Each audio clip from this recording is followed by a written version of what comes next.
오늘의 사건 반장입니다.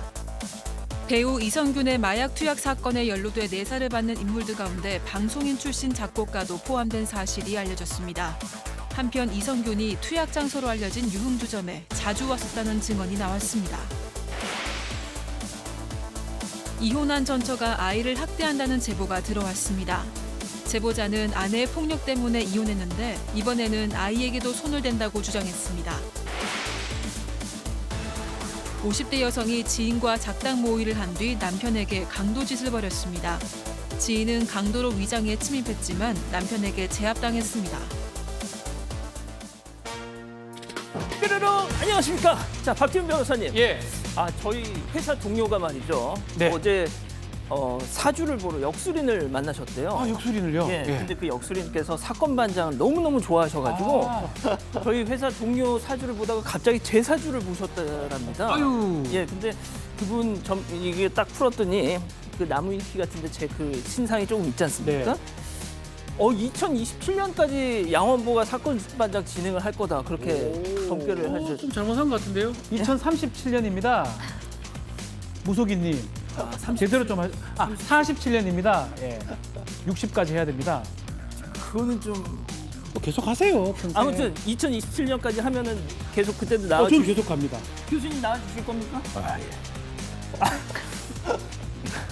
아니 뭐 물을 게 따로 있지. 빨리. 57년. 57년까지. 자, 쓸데없는 얘기가 너무 길어졌습니다. 생각보다. 예, 진실 추적자 사건 반장 시작합니다. 중국 칭다오 맥주 공장에서 직원이 소변 보는 저 영상 공개되면서 난리가 났습니다. 중국 당국 소변 본 남성 또 저걸 찍고 있던 남성 둘 다 검거를 하는 한편 이거 수출용 아니고 내수용이다 막 진화에 나섰는데 그렇다고 저거 마시고 싶겠습니까? 예, 술을 전혀 못하는 저도 칭다오 맥주는 그런 대로 뭔가 진한 맛이 느껴져가지고 홀짝거린 적이 몇 번 있었는데 아니 그게 혹시 그 맛이었던 걸까요? 는 아니겠죠. 아무튼 이 파문 이후에 중식당, 마트, 편의점에서 지금 매출 뚝뚝이라는데 제발 먹는 거 가지고 좀 오늘 출연자 소개해 오시죠. 좋습니다. 예. 자, 이자연 기자, 양지열 변호사, 오윤성 순천향대 교수, 박지훈 변호사 나오셨습니다. 안녕하세요. 안녕하십니까? 예. 가게문 열고 손님 오기 전까지 사반 봅니다 하신 경북 성주 비엔나 주점 윤나경님, 처음엔 뾰로롱 거슬렸는데 이젠 중독됐어요 하신 한혜령님. 모두 다 그런 과정을 거치십니다. 자, 가방 손잡이 수선 맡겼는데 공짜로 해주신 대구 용계동 동네 클리닝 사장님 고맙습니다 하신 최병용님. 오늘 친정엄마 7순이에요. 한국희 여사 많이 사랑하고 존경합니다 하신 성임님. 항저우 패러게임에서 첫 은메달 남긴 우리 신랑 육상 대표팀 감독 장성준 멋지다 하신 이은경님. 경북 경산 하양 꿈바우 시장에서 50년간 장사하면서 새 남매 키워주신 김태연 여사 사랑한다고 해주세요 하신 막내딸 김순영님. 자, 부산 에디스 여성병원 입원하신 찰떡이 엄마님. 자, 경기도 오산의 박혜진님, 김혜리, 박서준 모자님 모두 사랑합니다. 자, 재미는 물론 의리로 함께하는 어세서만 뉴스의 육박. 예, 대한민국과 전 세계 동포 가족 여러분의 시선을 모아서 출발합니다.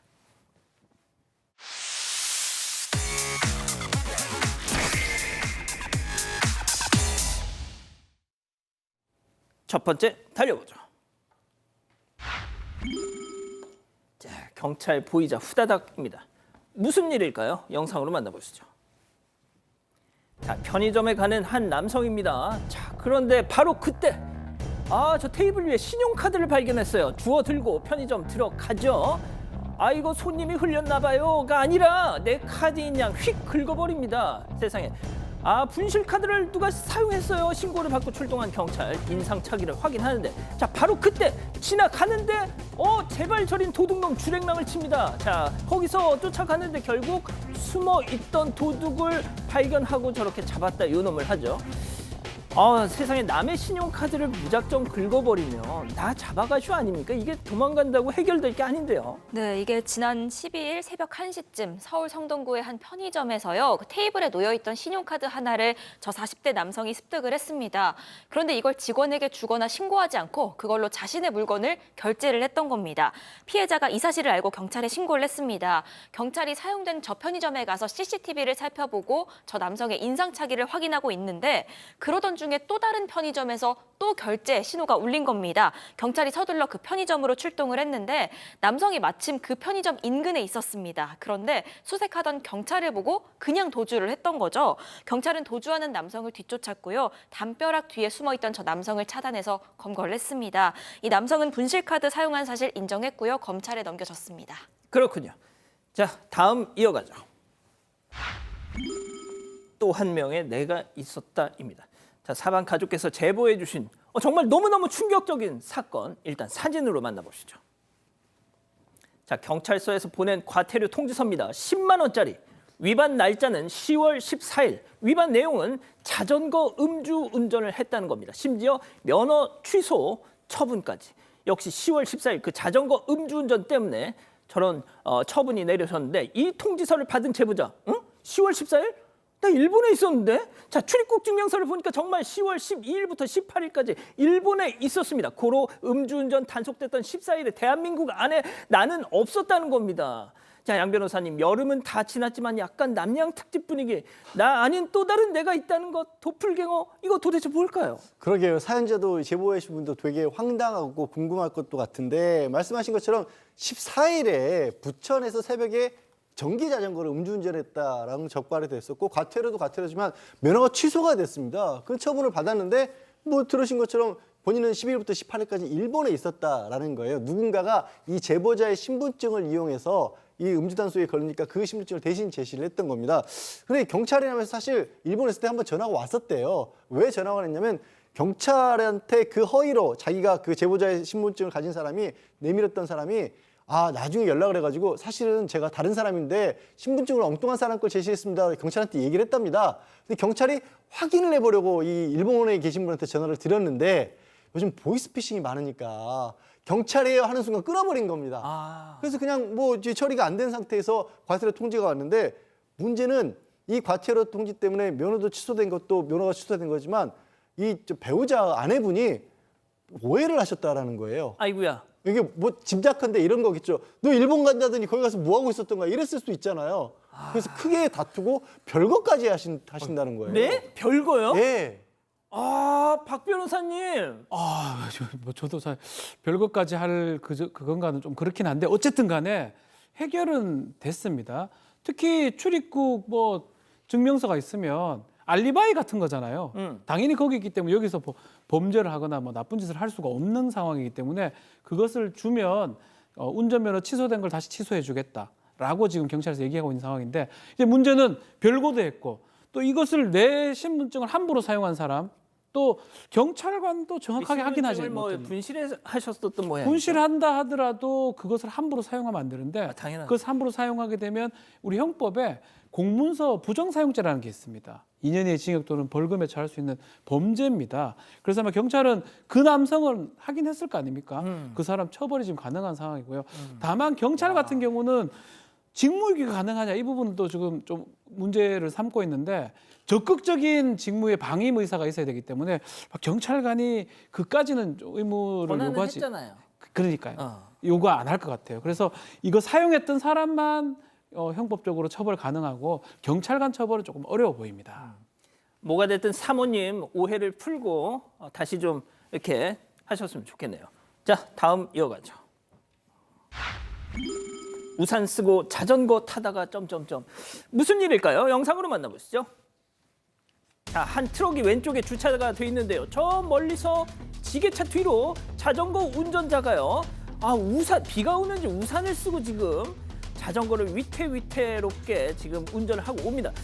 그런데 좀 앞을 보고 오면 좋겠는데 언제 꽝! 트럭 뒤에 쾅! 어이쿠.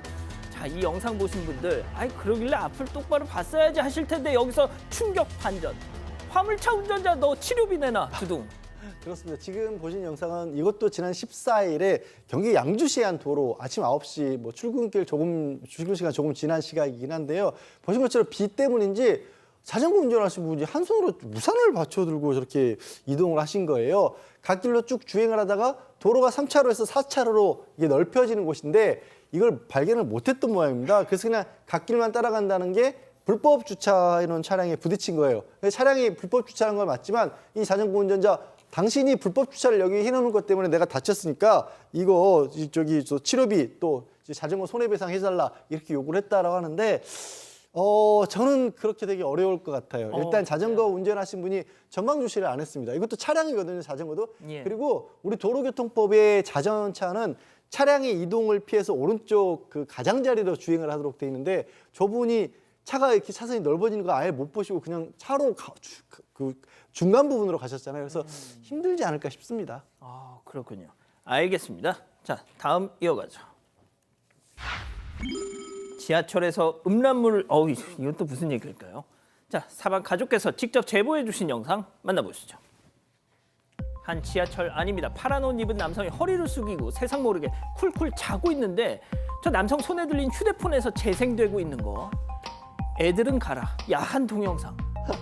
아, 공공장소에서 이 볼륨도 왠지 켜놨을 것 같은데 교수님, 더 충격적인 건 저걸 그냥 보는 것도 아니고 보다가 졸았다는 거예요. 예, 너무 뭐 이게 심취하다가 졸은 것 같은데요. 지난 10월 20일 금요일 날 오전 11시인데요. 1호선 광운대행 그 지하철 내에서 발생된 사건입니다.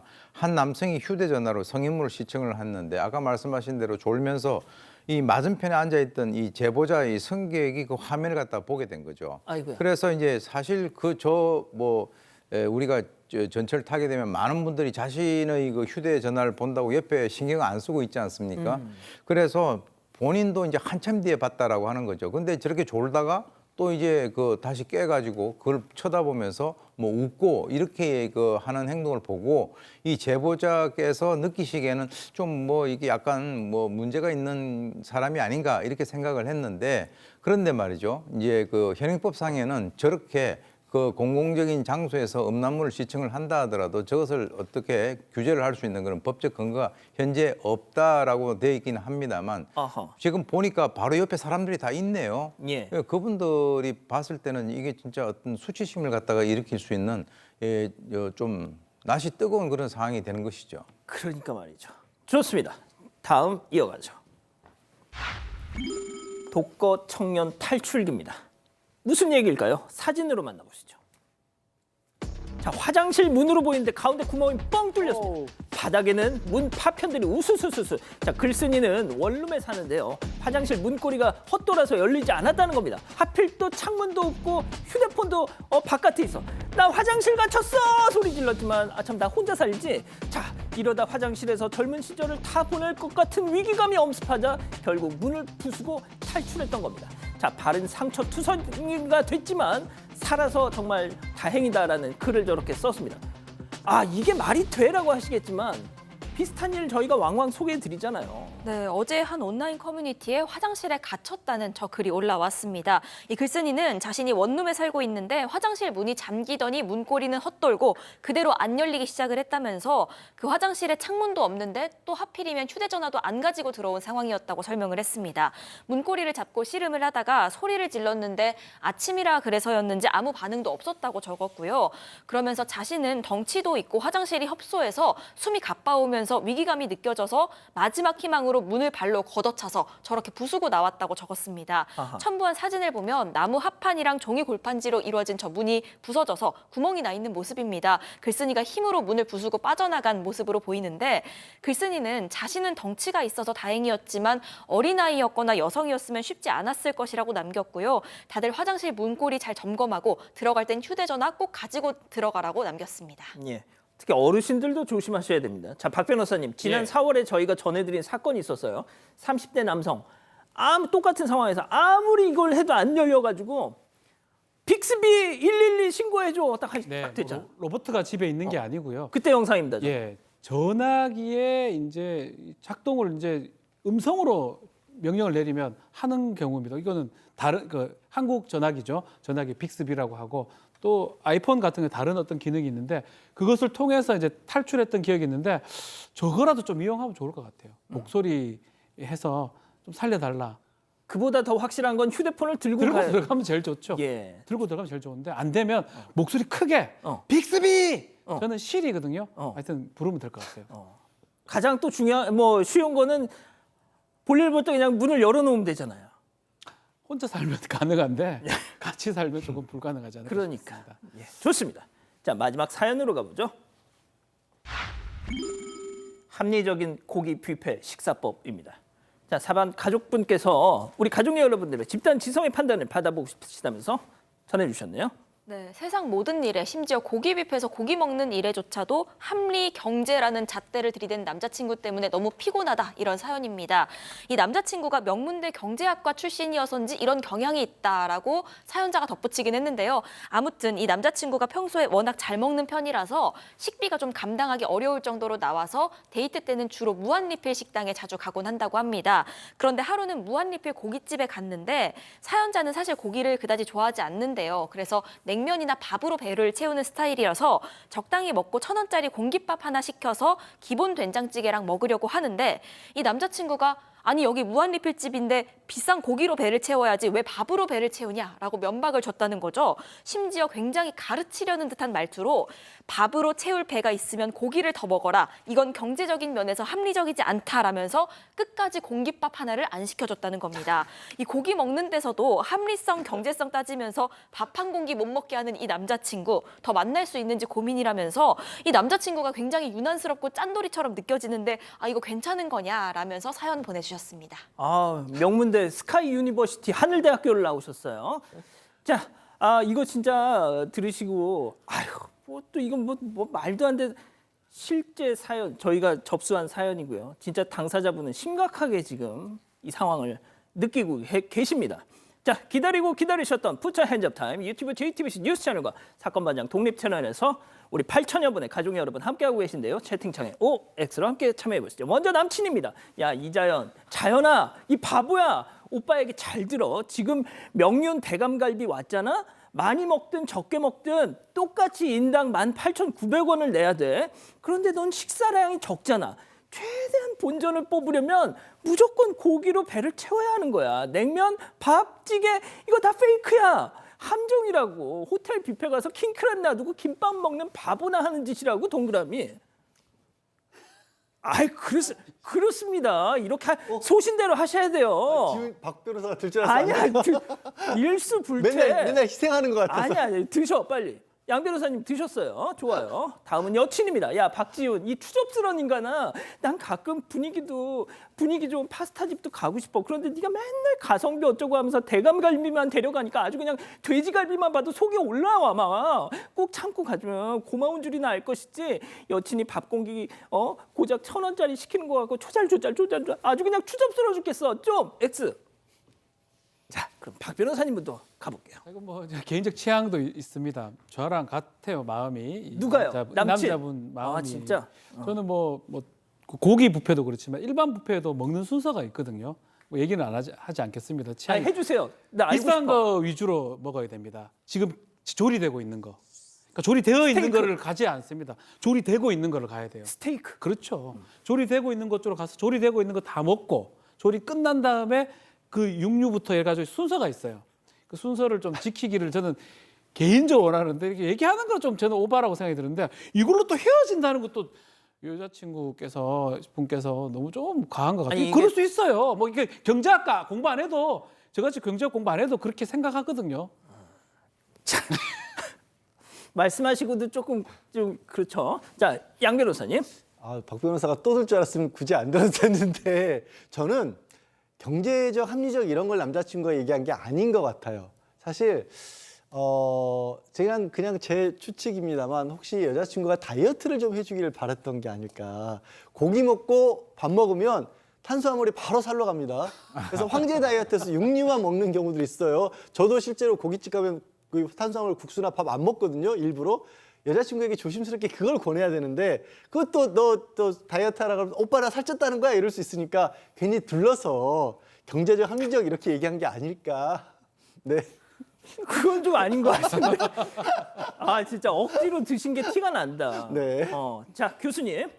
예, 의학적으로 말씀을 하셨는데 저는 이제 심적으로 말씀을 드리면 일단 그 짠돌이처럼이 아니라 짠돌이네요. 제가 보니까 이 제보를 잘 해주신 것 같은데요. 실제 이제 이분이 뭐 경제학을 전공을 했다라고 해서 통상 이게 뭐 남친 여친 같은 것도 부부간에는 상대를 가르치려고 들면은 이게 상당히 문제가 좀 이렇게 발생될 수 있습니다. 그래서 이 남성 같은 경우는 상당히 주위 사람들 좀 피곤하게 하는 그런 타입이 아닌가 생각이 들고요. 지금 저는 깜짝 좀 쇼크를 받은 게 예. 공깃밥을 안 시켜줬다는 건데 어. 그러면은 이 여성이 자기가 공깃밥 시켜 먹으면 될 정도인데 그게 안 된다면 이건 상당히 어떤 경제적인 종속이 돼 있다라고 보고요. 나중에 이제 이분이 결혼을 하고 난 뒤에 아이들한테도 이런 식으로 잔소리를 할 수 있는 그런 가능성이 크고 또 다른 표현을 쓴다면 좁쌀 영감이 될 가능성이 있다. 그래서 제가 볼 때는 뭐 이 그 남편으로서 이제 어떻게 생각을 하시는지 이 여성이 잘 판단을 하는 게 이게 별게 아닌 것 같아도 굉장히 살면서 피곤한 그런 그 요소가 될 수 있다라고 저는 봅니다. 그렇군요. 자, 교수님 혹시 사모님께서 주문하는 거 다 시켜주십니까? 저는 뭐 그 인간이라고 하는 존재는 자기가 먹고 싶은 걸 갖다 시키는 거니까 그거에 대해 가지고 기본적인 거는 그건 건드리면 안 되죠. 아, 그렇군요. 자, 이 기자. 만약에 내 남자친구가 저런 식이다. 어떻게 하시겠습니까? 전 헤어질 것 같습니다. 뭐 공깃밥 하나 시키는데 경제성, 합리성 이런 거창한 잣대를 들이대는 게 저는 심히 좋아 보이지는 않습니다. 가족 여러분들도 많은 의견 주셨는데요. MJBI님, 너 만나는 게 심신에 경제적이지 않다. 박상현님, 그 남자친구 만나는 게 시간 아까워서 합리적이지 않습니다 하셨고요. 하몽님, 피곤한 사람이네요. 히스토리님, 아니 오늘 변호사님들 왜 이러세요? 이런 의견 주셨고요. 김윤경님, 친구 결혼식 가면 경제적으로 사흘 굶고 가세요. 이런 의견 주셨습니다. 그렇군요. 자, 사건반장 제보 메일과 카카오톡 사건반장 제보 채널에서는 우리 가족 여러분들의 많은 사연과 제보 기다리고 있습니다. 미국 텍사스에 살고 계시는 박미라 여사님 보고 계신가요? 이민 가신 지 30여 년 되셨다고요. 어릴 적 친구들과 모두 연락이 끊겼다고 하셨습니다. 자, 사진 한 장을 보내주셨어요. 1978년 문영 여자중학교 친구들과 함께 찍은 사진이라고 하십니다.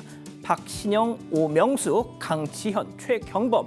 자, 사진 속 여중생들은 이제 50대 후반이 되셨을 텐데 얘들아 너무너무 보고 싶어. 박미라가 너희들 꼭 보고 싶다 하셨습니다. 곧 만날 거야. 당신이란 개척자의 필살의 화영을 함께 가자. 다음 스테이션으로 붕괴 스타레일. 콘드로이친 이젠 검증이 필요하겠죠. 어떤 콘드로이친인지 충분히 콘드로이친을 담았는지 기능성은 그건 기본 아닌가? 관절이 기억할 만하네. 이름값이란 이런 것. 관절엔 콘드로이친 1200.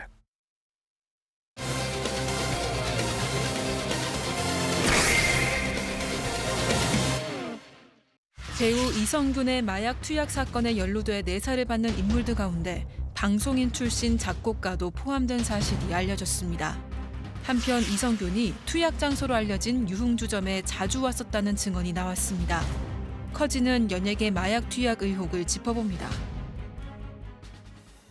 자, 이성균 씨 혐의가 하나가 더 추가가 됐어요. 네, 이 대마뿐만 아니라 마약류 관리법상 향정 혐의가 더해졌습니다. 그러니까 대마초만한 게 아니라 다른 종류의 마약도 추가로 투약했다. 이 사실이 확인이 돼서 혐의가 더해진 상황이고요.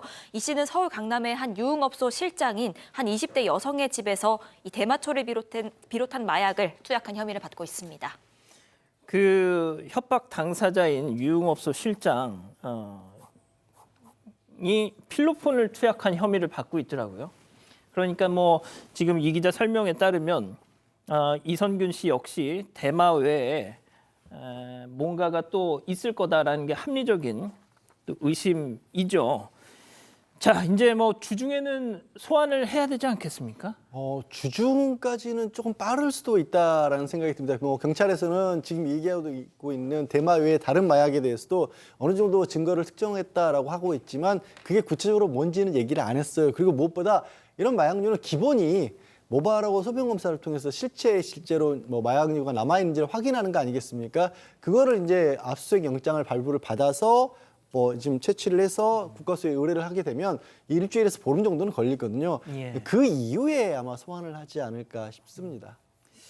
그 뭐가 됐든 이제 이렇게 소환 일자가 늦어지면 늦어질수록 뭐 아무래도 연예인이고 하다 보니까 많은 또 추측성 기사들도 쏟아져 나올 것 같고요. 본인에게도 참 고통스러운 시간일 것 같은데 다른 사람, 다른 내사자들 5명에 대한 확인도 계속 경찰이 하고 있는 모양이에요. 그렇죠. 마약 전과가 있는 재벌 3세라든지 연예인, 가수, 지망생도 있고요. 또 작곡가, 방송인 출신 이 작곡가도 있다고 지금 하고 있는데 이 사람들은 이 마약 전과들이 있습니다. 특히 연예인 그 지망생 같은 경우도 뭐 마약이라든지 이 반복을 했다고 그러고요. 이 작곡가 이 사람은 이미 복역을 했던 경우도 있습니다. 그렇기 때문에 근데 이 사람 둘이가 하는 말은 이성균하고는 전혀 알지 못한다. 근데 이런 얘기 왜 나오냐면 통상 한 명 이제 하게 되면 그 사람이 한 명씩 얘기를 합니다. 아하. 자기랑 같이 마약을 했거나 자기가 아는 내용을 얘기를 하면 그게 공적이 돼가지고 나중에 이 형 받을 때 가만히 되거든요. 그래서 본인하고 했던 사람들 얘기를 주로 하는데 같이 한 사람도 있겠지만 다른 시간에 다른 장소에 했던 사람도 있을 수 있어요. 예, 예. 그래서 아마 이 사람들하고 이성균 씨하고는 일면식이 없는 게 또 그 말도 맞을 수도 있습니다. 또 그것도 아마 경찰에서 확인할 것으로 보입니다. 어제 이 이성균 씨 관련해서 뭐 속칭 이 찌라시라는 게 많이 돌았잖아요. 그래서 그 내용이 뭐 보신 분들도 계실 텐데 유흥주점 얘기가 결국 나왔습니다. 어제 유흥주점에 이성균 씨가 자주 이렇게 왔다 갔다 했다라는 증언도 나왔고 말이죠. 자, 그 관계자 얘기 직접 들어보시죠.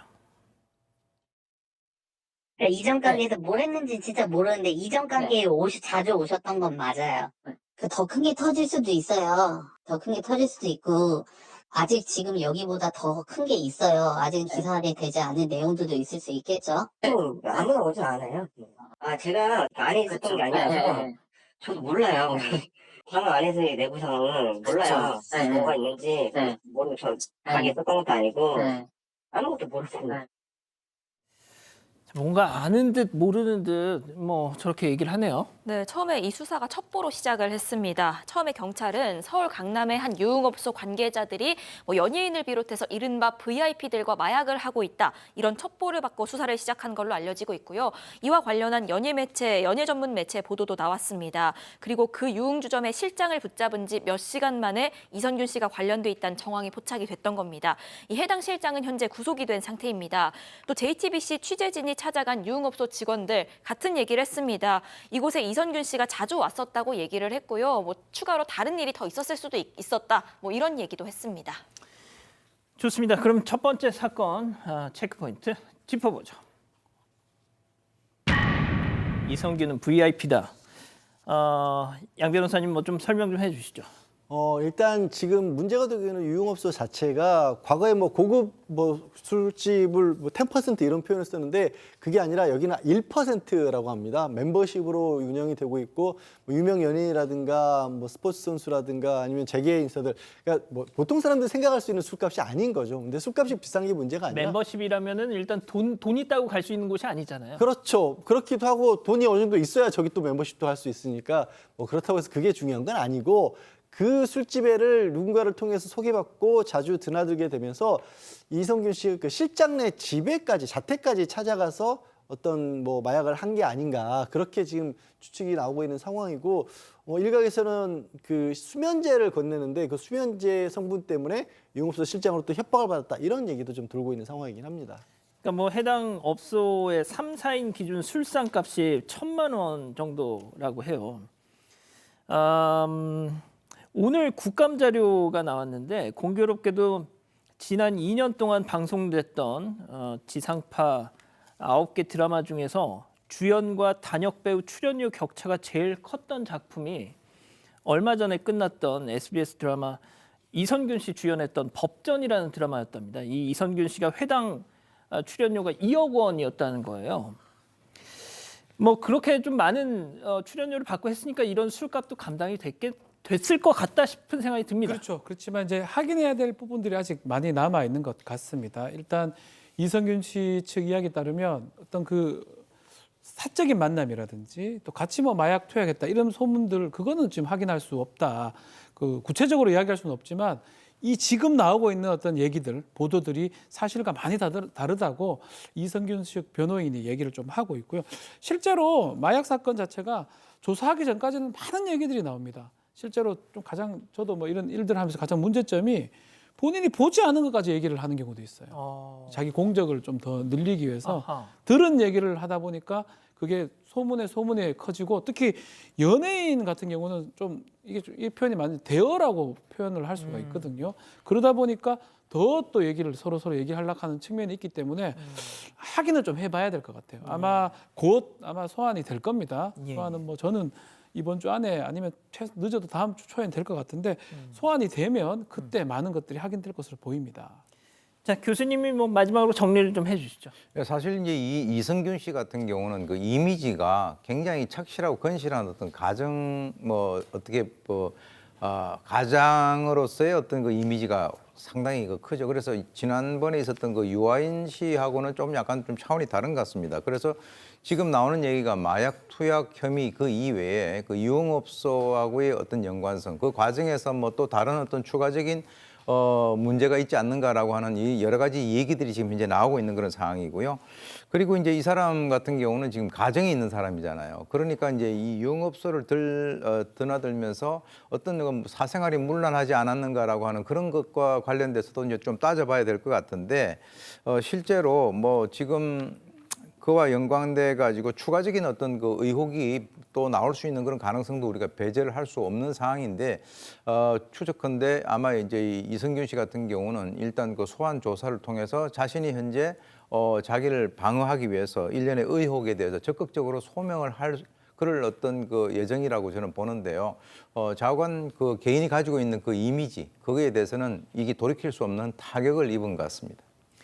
그 상위 1% 멤버십 그 술집, 뭐 운동 선수들, 연예인, 재계 인사들, 아시다시피 이제 비싼 만큼 비밀 보장 이런 게 막 되게 확실하다 해서 뭐 그렇게 비싼 돈을 내고 술을 마시러 가는 거겠죠.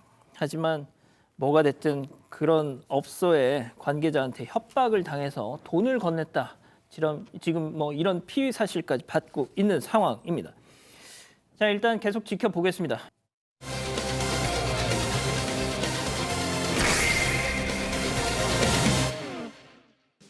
50대 여성이 지인과 작당 모의를 한 뒤 남편에게 강도짓을 벌였습니다. 지인은 강도로 위장에 침입했지만 남편에게 제압당했습니다. 어떻게 된 일인지 알아봅니다.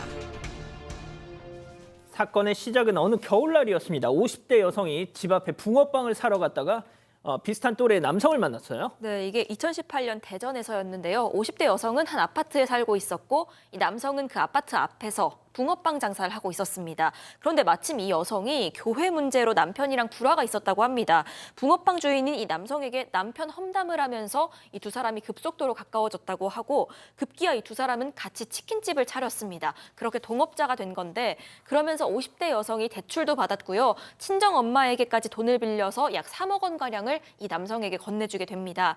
하지만 지난 2021년 6월에 이 치킨집은 손해만 보고 폐업을 하게 됩니다. 결국 50대 여성은 막대한 빚을 떠안고 신용불량자가 됐습니다.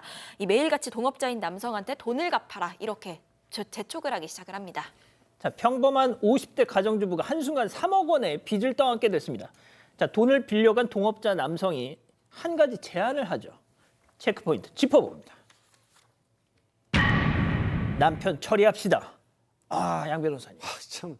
그러니까 동업자가 여성에게 뭐 이거 계획이라고 제안하는 게 뭐냐면 남편을 둔기로 위협을 해가지고 개인정보를 알아낸 다음에 남편 명의로 대출을 받아서 그 돈을 갚자라고 제안을 했다라는 거예요. 그러면서 뭐 이거 남편이 아예 죽고 나면 그거 돈 전부 당신 거 된다, 여성 거 된다 이런 얘기도 하고요.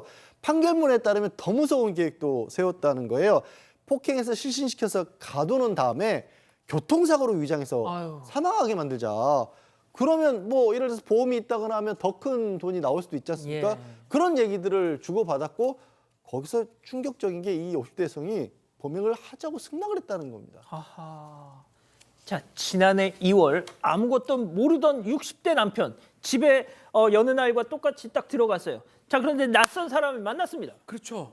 오후 6시에 남편이 본인의 아파트에서 쉬고 있는데 웬 밖에서 뚜뚜뚜뚜 하면서 이 누가 비밀번호를 열고 집 안으로 들어왔던 것을 발견을 합니다. 집 안에 들어오자마자 웬 남성이 둔기로 이 남편을 폭행을 가하고요. 심지어는 이 급소 부위를 이제 목을 조르는 그런 행동까지 했던 걸로 보입니다. 다만 이 60대 남편이 좀 기지가 있었던 것 같아요. 예. 중간에 있던 다른 둥기로 갖고 너 나가라라고 하고 밀어냈고 조용히 나가면 신고는 안 할게라고 얘기를 하니까 그 남성 침입자가 재빨리 도주를 했다고 합니다. 근데 이 침입자 나중에 알고 보니까 아내의 그 동업자의 지시를 받은 공범이었다고 합니다. 아, 해결사가 제압을 당해서 그냥 나갔습니다. 해결을 못하고. 자, 교수님. 그런데 여기서 중요한 거, 그 비밀번호를 누가 알려준 걸까요? 그렇지 않고서야 어떻게 집안에 그렇게 쉽게 그 침입을 할 수 있겠습니까? 아내가 도와줬던 것이죠. 그러니까 이제 이 여성은 동업자인 이 남성에게 집 비밀번호를 공유해줬고 사건 당일 자기 아들과 같이 이 여성이 일부러 집을 비웠다는 거죠. 그 뭔가를 하라라고 이제 장을 마련해 준 건데 훗날 그 경찰에서 조사를 갖다가 해보니까 사건 당일 동업자가 오후 1시 30분경에 이 여성에게 오늘 남편 처리할 거니까 4시 30분경 아들 데리고 나가 있어라. 이렇게 얘기를 갖다가 한 거예요. 그래서 일 끝나고 나면 빚 다 갚고 그리고 원하는 거 우리 다 사든지 하자. 이렇게 얘기를 했다는 진술이 있는데요.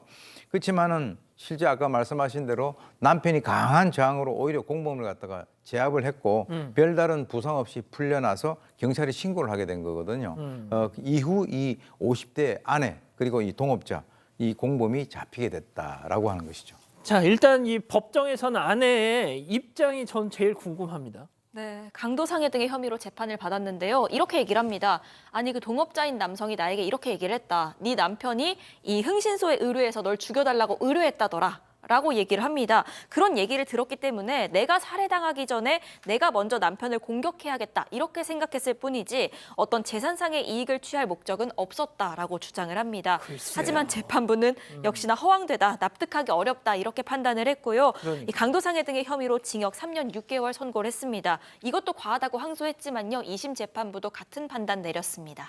자, 그 동업자 남성 어떻게 됐습니까? 붕어빵. 네, 남성은 도주했다가 8개월 만에 잡혀서 재판을 받았고 강도상해 등의 혐의로 징역 8년을 1심에 선고를 받았는데 2심 항소심에서 징역 11년으로 늘어납니다. 이게 왜 늘어났냐면 강도상해뿐만 아니라 다른 사기 범죄가 또 있었던 거예요. 알고 보니까 완전 사기꾼이어서 한 8명으로부터 18억 원가량을 편취한 다른 죄가 있었던 거고 이 사건 이전에도 뭐 강도상이라든가 사기 전력이 화려했던 자였습니다. 자, 교수님 이제 그 30년을 같이 산 부부입니다. 근데 내 남편을 이렇게 처리해 줄때 내가 비밀번호도 알려주고 자리까지 피해주고 정말 어떻게 이럴 수가 있습니까? 근데 제가 이제 개인적으로 봤을 때는 이 30년이라고 하는 그 물리적 시간은 그냥 물리적 시간일 뿐이고 그 과정에서 이 두 사람이 어떻게 살아왔는가는 우리가 한번 들여다봐야 되는데요. 일단 밖에 나가서 전혀 모르는 남성이 붕어빵 장사에게 자기 그 남편 험담을 하다 가까워져 가지고 갑자기 치킨집을 열어서 3억 원의 빚을 진다? 이건 참 이해하기 힘들고요. 그리고 이제 지금 아내 변호인에 그 따르면 자기 뭐 현재도 억울하다. 자기 정신적으로 조종당했다. 이렇게 얘기를 하고 있는데 이 50대 아내 A씨 같은 경우는 지금 이제 발달장애 2급의 아들을 갖다가 키우고 있었고 2014년부터는 뭐 교회에 나가는 그런 어떤 종교적인 문제로 해서 남편과 사이가 좋지 않았다라고 전해지고 있는데 그러니까 이 두 사람 사이의 관계가 원만치 않았다라고 하는 것을 우리가 예측하는 것은 쉬운 일인데 그렇다고 해서 자기 남편을 이런 식으로 살해를 하겠다. 돈에 눈이 멀어서 이성을 갖다가 상실한 그런 사건이 아닌가라고 생각이 듭니다. 아유, 참담합니다. 자, 이렇게 정리하고요. 사건연구소 이어갑니다.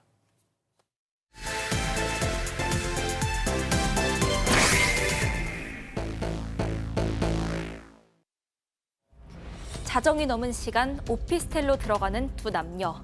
평범한 연인과 다를 바가 없어 보입니다. 그런데 하루 이틀 그리고 사흘이 지나도 여성의 모습은 어디에서도 보이질 않고 이 남자친구만이 분주히 안팎을 오갑니다. 동생과 연락이 끊겼다 이런 언니의 신고를 받고 여성을 찾기 시작한 경찰. 이 연인의 흔적을 따라서 CCTV를 추적해 나갑니다. 이날 오피스텔 안에선 무슨 일이 있었던 걸까요? 오늘 사건연구소의 키워드는 전 육군 장교가 오피스텔에서 벌인 일입니다. 자, 2016년 사건입니다. 분명 들어갈 땐 둘이 들어갔는데 나올 땐 한 명만 나왔습니다. 역시나 여성이 실종됐죠. 짐작이 가시죠? 자, 일단 사건의 시작부터 한번 살펴보죠. 네, 이게 2016년 2월 17일이 신고가 들어간 날이었습니다. 한 여성이 동생이랑 연락이 안 된다면서 경찰에 신고를 했고요. 그 연락 두절됐다는 동생은 만 20살, 굉장히 어린 여성이었습니다. 경기도 안양에서 당시 남자친구랑 동거 중이었습니다. 이 동거 중이라던 남자친구는 만 35살 이모 씨였고요. 실종 신고 며칠 전인 2월 12일에 이 남자친구가 운영하던 사업체가 있었습니다. 이 사무실을 정리하고 동거하던 오피스텔로 그 짐을 옮겼다고 합니다. 이때까지는 사무실 이사도 같이 한 걸로 보였는데 그 이후부터는 동생이 통화 흔적도 신용카드 사용 내역도 없었던 거죠. 경찰이 이날의 행적부터 쭉 추적을 하기 시작을 합니다. 자, 그러면 오피스텔 CCTV부터 확인해야 되지 않습니까? CCTV가 가장 중요한 또 가장 결정적 증거가 될 수 있기 때문에 CCTV를 확인해 보니까 12일입니다. 12일 자정이 좀 넘었을 때 두 사람이 이 엘리베이터를 타는 모습이 이제 포착이 됐고요. 다 나란히 엘리베이터를 탔는데 손에 지금 손을 허리에 두르고 되게 다정하게 탔던 모습이 이제 포착이 됩니다. 사이좋은 연인의 모습이라 할 수 있죠. 근데 그 후에 여성은 나오지 않고요. 남자친구는 계속 나오는데 지금 이 모습 좀 수상한 모습이 좀 보입니다. 14일 새벽입니다. 1시 25분에 커다란 박스를 지금 들고 카트에 실으면서 지하 주차장으로 내려가는 이 모습이 CCTV에 포착이 된 것입니다. 자, 박스, 카트, 뭔가 그냥 들기에는 좀 무겁다 했으니 저런 것 같은데 좀 수상합니다. 그런데 이 남자친구 참고인으로 조사 받으면서는 특별히 이상한 점이 없다라고 굉장히 태연하게 조사를 받았답니다. 두 차례 참고인 조사 받으면서도 알바이도 줄줄줄 얘기를 하고 뭐 막힘없이 하나도 거릴 게 없다라는 듯이 그렇게 얘기를 했었는데 조사를 받다가 갑자기 잠적을 해버린 거예요. 아하. 그럼 경찰 입장에서는 이상하다 싶어서 바로 이제 용의선상에 유력 용의자를 올리고 추적을 시작을 했고 2주 만에 대구의 한 찜질방에서 검거가 됐습니다. 일단 뭐 그렇게 어려운 수사는 아니었던 것 같습니다. 그런데 이제 최초에 이 경찰이 이 남성 같은 경우에 별로 의심을 하지 않았던 것이 아까 나왔습니다만 나 장교 출신입니다라고 얘기를 하고 그리고 적극적으로 나도 궁금하다 그렇게 얘기를 하면서 이제 수사에 협조하는 그런 모습을 보였기 때문에 어떻게 보면은 좀 경계를 풀었던 것이죠. 그런데 이제 그 도주를 한 것인데요. 실제로 이제 경찰에 붙잡히고 난 이후에는 자기가 이 여자친구를 살해했다라고 자백을 했습니다. 그리고 이제 실제 엘리베이터에 있던 그 모습이 찍힌 바로 다음날 13일 오후에 오피스텔에서 피해자를 목졸라 살해하고 14일 날 새벽에 안매장을 했다라고 하는데 그럼 어디 안매장했느냐라고 하니까 경기도 광명시에 있는 한 외곽 마을 공터인데요. 실제는 그게 어디냐면 어느 음식점 주차장이었어요. 주차장에다가 그 안매장을 하고 난 이후에 약 그 70cm 정도 그 안매장을 하고 그리고 이제 은닉하기 위해서 위에다가 무슨 검은 그 가루 같은 걸 갖다가 이렇게 뿌려놨습니다. 그러니까 사실은 저기가 음식점 주차장인데 저거 찾지 못했으면 저 위에 계속 차들 주차할 뻔했어요. 그런데 중요한 거는 마지막까지 정확한 범행 동기는 진술하지 않았고 또 살해 경위에 대한 진술 자체도 오락가락했는데 그는 자신의 내면을 보여줘야 하는 것이기 때문이라고 저는 봅니다. 자, 전 육군 장교 출신 30대 이모 씨 당시 모습 잠깐 보고 가시죠. 혐의다 인정하십니까? 전 여자친구한테 한 말씀만 해주시죠. 네? 잘못했습니다.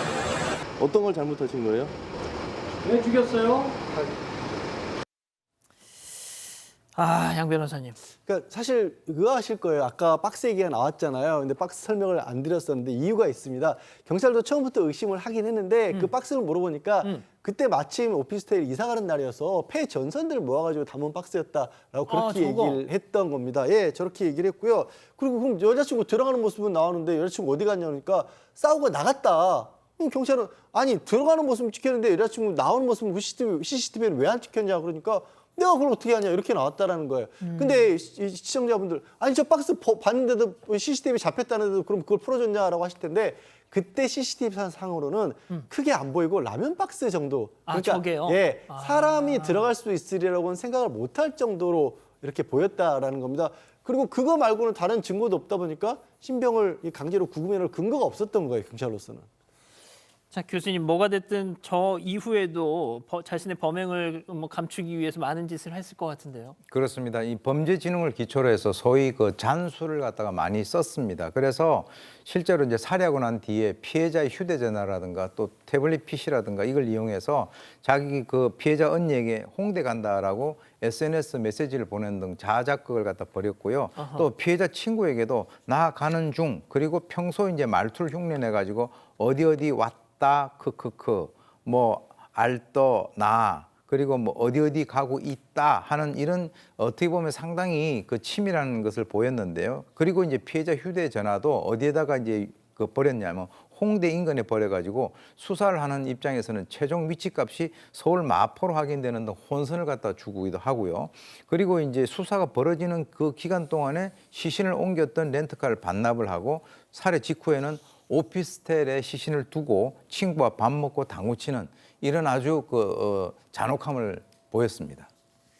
자, 박 변호사님, 네. 진짜 생각을 해보십시오. 내가 누군가를 살해해서 그 시신을 내가 사는 집에다 놔두고 그걸 놔두고 밖에 나가서 당구를 친다는 이 정신이 이게 온전한 정신일까요? 그렇죠. 참 보통 인간으로서는 좀 쉽지가 않은 상황인데 이 사람 지금 계속 얘기하고 있지만 육군 대위 출신입니다. 학사 장교를 했었고요. 대위로 전역을 하면서 실제로 결혼을 한 전력이 있습니다. 전처와 사이에 2딸도 있었고 양육비를 이제 보냈던 것으로 보이고요. 다만 이제 이 온라인 뭐 대행 업체 이런 거를 하면서 집에서 주로 일했었고 채팅에서 이제 이 피해자를 만나 가지고 같이 좀 동거를 했던 것으로 지금 보입니다. 도대체 왜 저런 15살이나 어린 여자친구를 살해했답니까? 무슨 사실 억하심정에? 이 남성 같은 경우는 2딸까지 있는 그런 상황이었는데요. 예. 처음에 이제 시신이 발견되자 왜 그러면 살해했느냐라고 하니까 성관계를 하는 도중에 살해 의도 없이 목을 졸랐는데 잠시 뒤에 보니까 숨져 있었다라고 얘기를 하니까 경찰의 입장에서는 이 신빙성이 상당히 떨어진다라고 해서 지속적으로 이제 범행 동기를 추궁했죠. 그랬더니 뭐 성격 문제 때문에 다투다가 화를 참지 못해서 살해했다 이렇게 얘기를 했고요. 또 본인이 이제 경제적인 이유로 이 그 여성과 평소에 많이 다퉈왔다는데 이 사무실 빼고 난 뒤에 보증금이 없어서 함께 살고 있던 그 오피스텔을 사무실로 이용하기로 하니까 그날도 이 15살 아래인 이 피해자가 자신의 경제적 무능을 탓하면서 뭐라고 욕을 했다는 거예요. 근데 이 내용 역시 신빙성이 있는지는 이 진실이라고 우리가 단정하기는 어렵습니다. 왜 그러냐면 피해자가 사망한 상태이기 때문에. 그래서 집을 나간다고 해서 화가 나서 살해를 했다라고 얘기를 하고 자신을 향해서 욕설을 하고 침을 뱉어서 순간적으로 화를 참지 못해서 범행을 했다라고 얘기를 하는데 사실은 죽은 자는 말이 없는 법이죠. 자, 양 변호사님. 완전 범죄를 꿈꿨던 것 같아요. 네, 그렇습니다. 아까 이제 살해하고 당구장에 갔다는 것 때문에 잔혹하다고만 얘기를 했었는데 그렇게 잔혹한 것뿐만 아니라 굉장히 계획적이었던 게 당구장에 가서 친구들하고 노는 사이에 중간에 살짝 나가서 문구점 들려서 시신을 감쌀 수 있는 도구라든가 아니면 렌터카 같은 걸 마련을 해놓고 또 들어와서 당구 치니까 주변에 있던 사람들은 그런 일이 있던 걸 짐작을 못했던 거고요.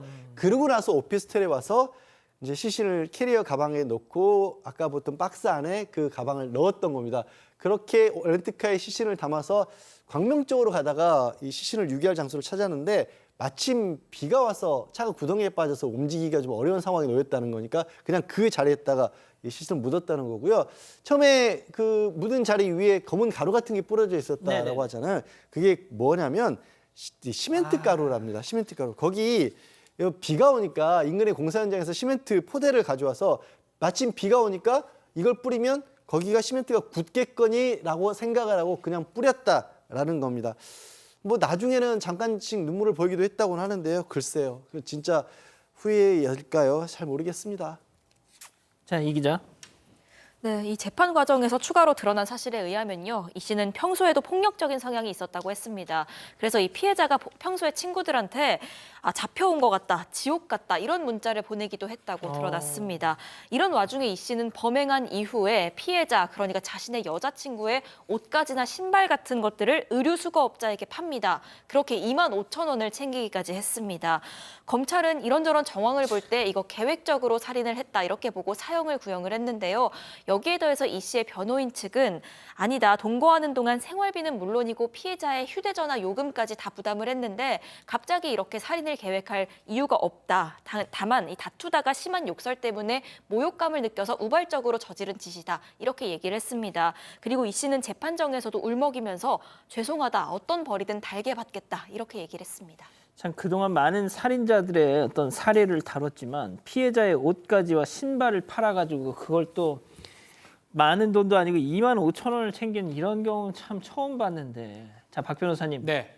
어떤 판결이 나왔습니까? 자, 검찰은 사형을 구형을 했는데 법원 재판부는 징역 18년을 선고를 합니다. 구형한 거하고 선고하고 차이가 좀 많이 나죠. 살인죄, 절도죄인데 그 유품 처분한 거 절도죄는 인정을 하지 않았고요.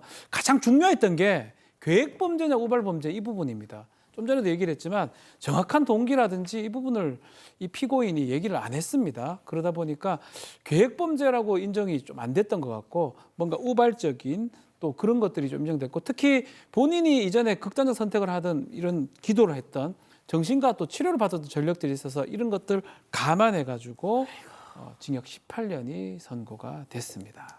그렇군요. 역시 피해자만 참 억울합니다. 유족만 억울하고요.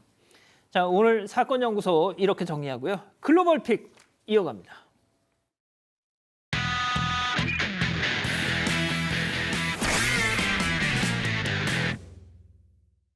자, 오늘 첫 번째 픽 중국으로 가보시죠.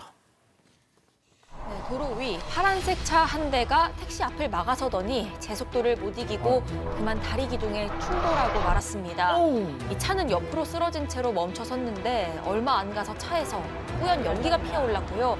사람들은 전복된 차로 달려가서 운전자 구조에 나섰습니다. 하지만 불까지 붙는 바람에 더 이상의 구조가 어려웠습니다. 그렇게 차에 타고 있던 30대 운전자 끝내 차 안에서 나오지 못했습니다. 아이고야, 이거 혹시 뭐 보복 운전이었어요? 이 사고 전 영상을 보시면요. 사고 차량이 빠른 속도로 택시 뒤를 따라붙는 걸 확인할 수 있습니다. 예. 과속은 물론이고 차선을 무리하게 옮기기까지 했었는데 당시 목격자들은 이게 보복 운전 같아 보였다고 했지만요. 경찰은 사고 전에 보복 운전이 될 만한 어떤 실랑이라든지 기싸움은 전혀 확인이 안 됐다고 전했습니다. 그럼 뭐예요, 이게? 이 경찰이 아직 조사 중인데 택시랑 사고 차량 모두가 제한 속도를 넘겨서 과속한 걸 사고 원인으로 보고 있습니다. 경찰은 택시 운전자를 연행해서 더 구체적인 정황을 수사 중입니다. 자, 다음은 미국으로 가보시죠. 고속도로 가드레일 바로 옆에 경찰들과 한 남성이 대치를 하고 있습니다. 남성은 고개를 푹 숙인 채로요. 가드레일 옆에 바짝 붙어서서 움직이지 않는 모습입니다. 경찰은 이런 남성에게 차분히 말을 걸기 시작합니다. 한번 들어보시죠.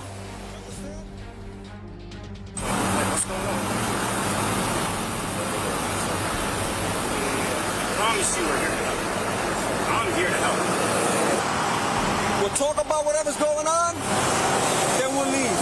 You understand? But we can't leave while you're here, standing next to the railing. It's a dangerous situation. That's why we're here. 네, 경찰은 극단적 선택을 고민하던 이 남성을 붙잡고 16분 동안 설득 아닌 설득을 이어갔습니다. 그리고 이내 남성에게 손을 건네는데요. 빨리 잡아야지. 이 마음을 다 잡았는지 경찰의 손을 잡는가 했는데 이 남성 곧바로 난간을 넘어서 뛰어내렸습니다. 하지만 천만다행히도 바로 옆에서 남성을 지키던 6명의 경찰이 이 남성을 간신히 붙잡았습니다. 대롱대롱 매달렸어. 네, 이 남성은 곧바로 병원으로 이송이 됐고요. 경찰은 남성이 어떤 연유로 난간 앞에 서게 됐는지까지는 밝히지 않았습니다. 급박한 상황에서 한 생명을 살린 이 경찰들을 이 시 당국은 표창을 했다고 합니다. 이야, 정말. 예. 다음은 러시아로 가보시죠. 자, 의자에 앉아 이야기를 나누고 있는 두 사람, 학생과 선생님입니다. 기술학교에 다니는 학생이 미래의 진로에 대해 선생님과 아주 진지한 상담을 하고 있었는데요. 갑자기 둘 사이로 벽을 뚫습니다. 뚫고 시커먼 물이 세차게 뿜어져 나옵니다. 이 중요한 얘기하고 있었는데. 근데 저게 그냥 물도 아니고 색깔이 뭔가 찜찜하죠? 설마? 이 물을 뒤집어 쓴 선생과 학생 황급히 자리를 피해보지만 이미 다 젖은 모습인데 이 물의 정체 안타깝게도 오수였습니다. 벽 뒤로 흐르던 배관이 터지면서 수압을 버티지 못해 벽을 뚫어버린 겁니다. 근데 하필 딱 그곳에 학생과 선생이 마주하고 있었던 겁니다. 그러니까 오수라 하면 이제 약간 격조 있게 표현한 것인데. 그만해서 전해치ക്കാൻ 시간이에요. 죄송합니다. 다행히 둘 다 다치진 않았는데 냄새 때문에 아이, 한참을 고생했다고 합니다. 아이야. 학교 측은 일단 터진 배관과 벽을 급한 대로 수리했고요. 더 큰 문제가 있는지 조사 중이라고 합니다. 중요한 얘기하고 있는데. 자, 다음은 최근 온라인에서 화제가 되고 있는 영상 함께 보시죠. 자, 두 배우가 무대에서 노래를 불렀습니다. 그런데 이 배우들 앞으로 한 남성이 주머니에서 돈을 꺼내 무대에 놓습니다. 그리고 여배우를 탑석을 않습니다. 아니, 놀란 여배우는 비명을 지르며 몸부림을 찾는데요. 뒤에 있던 또 다른 관객들은 이 모습을 보며 머리로 박수를 쳐요. 아니 저걸 떼어 말려야지. 저거 왜 박수를 그러니까요. 쳐요? 그리고 심지어 무대 옆으로 줄을 서 있는 사람들이 바로 배우들에게 팁을 주려고 줄 서 있는 관객들이랍니다. 근데 팁을 주고 내려가야 되는데 여배우를 끌어안고 입을 맞추고 이거 성추행을 한 겁니다. 근데도 아무 제지도 않고 심지어는 저렇게 박수를 치고 있었던 겁니다. 좀 정신 나갔네. 그러게 말입니다. 그런데 이번에 또 다른 남성 관객이 여배우를 억지로 끌어안는 일이 또 벌어진 겁니다. 여배우가 손으로 막아도 이 남성 그냥 막 밀어붙이는데요. 이번엔 동료 배우가 나서서 남성을 제기합니다. 아니, 뭐 하는 거야? 여배우의 남편이었습니다. 세상에. 남편은 흐트러진 아내의 옷을 내려주고 관객들 향해서 버럭 화를 냈습니다. 저걸 한 방 팍 해야지 저걸. 그러게요. 진짜 꾹 참은 거예요. 공연은 중단이 됐고 이 부부 우리의 존엄성을 모독했다며 성추행한 두 남성 관객을 경찰에 신고했습니다. 경찰은 우리랑 다른가 봐요. 합의를 하라고 그랬답니다. 하지만 부부가 단호하게 거절했고 두 남성 관객 성추행 혐의로 고작 15일 구금했대요. 박 변호사님 이거 보고만 계실 겁니까? 나쁜 사람들이네요. 중국 사람들도 있네요. 예, 자 마지막 픽 동물입니다. 가보시죠. 네, 작은 구멍으로 소심하게 뻗은 고양이 발이 쏙 나왔습니다. 에? 고양이가 있는 이곳 다름이 아니라 차의 엔진룸이었다고 합니다. 어머나. 어쩌다 들어간 건지 이 새끼 고양이가 그 안에 딱 갇혀버렸던 겁니다. 주차를 하다가 차에서 이상한 소리 들은 운전자가 이 차 내부를 요리조리 살피다가 발견을 했다고 합니다. 추워서 들어간 걸까요? 그래도 다행히 사람에 대한 경계심은 없었는지 이 고양이는 쉽게 구조가 됐습니다. 동물보호단체는 아이의 건강 상태를 확인하기 위해서 보호소로 데리고 갔다고 하는데요. 새까맣게 때가 탄 고양이, 호기심 가득한 눈으로 케이지에서 빠져나와서 이내 직원에게 애교까지 부리는 모습입니다. 아유, 아기냥이네요. 네, 이 고양이는 검사 결과 다행히도 아주 건강했다고 하고요. 오디세이라는 새 이름도 생겼습니다. 단체는 이 귀여운 고양이가 새로운 가족을 만날 수 있도록 준비하고 있다고 합니다. 그렇군요. 무럭무럭 건강하게 자랐으면 좋겠습니다. 예, 사랑하는 사건반장 가족 여러분 행복한 밤 보내시고요. 저희는 내일도 별이 6개 반, 사반 6반 저녁 6시 반에 다시 옵니다. 안녕히 계십시오.